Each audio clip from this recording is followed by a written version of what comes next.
నిమిషేశ్వరరావు. వాతావరణ శాఖ హెచ్చరిస్తున్న దాని ప్రకారం రాబోయేటువంటి రోజుల్లో అతివృష్టి అనావృష్టి ఉండే అవకాశం ఉంది.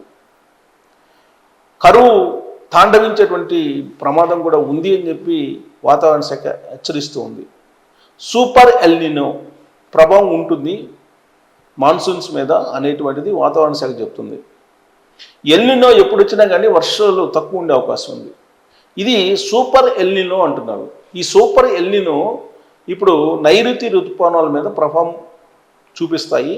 ఆ కారణం చేత నైరుతి ఋతుపవనాలు కొన్ని చోట్ల వర్షం రూపంలో వర్షం కురిపిస్తే మరికొన్ని చోట్ల అసలు వర్షమే కురిపించే అవకాశం ఉండదు అని చెప్పి వాతావరణ శాఖ చెప్తూ ఉంది.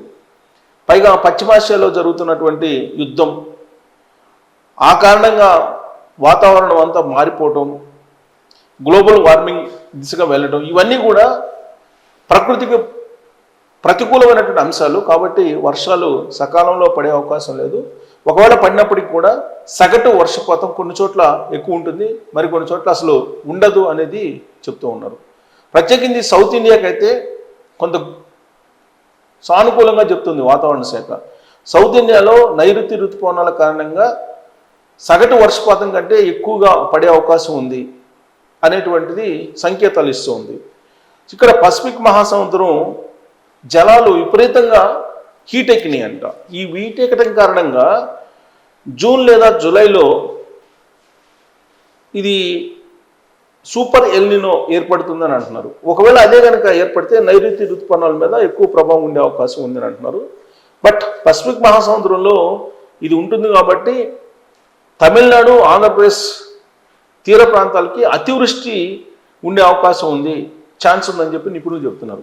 అంటే మనకి తమిళనాడు, ఆంధ్రప్రదేశ్ ఇలా సౌత్ ఇండియా వైపేమో అతివృష్టి, చాలా భారీ వర్షాలు, వరదలు వచ్చే అవకాశం ఉందని చెప్తున్నారు. మరోవైపేమో పసిఫిక్ మహాసముద్రంలో వాటరు హీట్ ఎక్కిన కారణంగా సూపర్ ఎల్నినో అనేది వస్తుంది. ఆ సూపర్ ఎల్నినో రూపంలో ప్రపంచంలో ఉండేటువంటి అనేక దేశాలకు వాతావరణమైనటువంటిది ముప్పు, ప్రమాదం పొంచి ఉంది అని చెప్పి వాతావరణ శాఖ చెప్తుంది.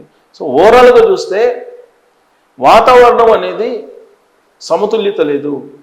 వాతావరణ సమతుల్యత లేని కారణంగా అతివృష్టి అనావృష్టి మధ్య జనజీవనం ఇబ్బందులు పడే అవకాశం ఉందని చెప్పి వాతావరణ శాఖ హెచ్చరిస్తూ ఉంది. మరి సూపర్ ఎల్నినో ఎఫెక్ట్ కనుక పొరపాటున సౌత్ ఇండియా మీద కూడా పడిందంటే కరువు ఛాయలు భయంకరంగా ఉండేటువంటి ఛాన్సెస్ కనిపిస్తున్నాయి. ఇది నిపుణులు చెప్తున్నటువంటి మాట. దీని మీద మీరు కామెంట్ చేయొచ్చు. Thank you.